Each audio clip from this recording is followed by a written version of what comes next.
Hello lovers, welcome back to Nchedo Chukwuka's page. Yes, if you're not following my page, you're wrong.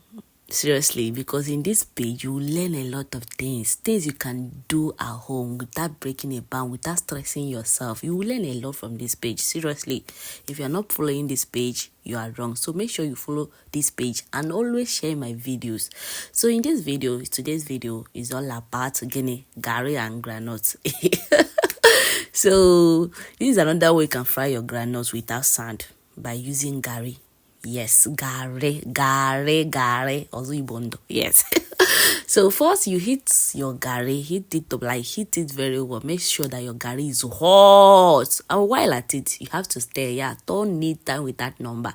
Before you make sure that the garri is hot before you pour in your groundnuts. Yes. So this is my way of frying my groundnuts without sand.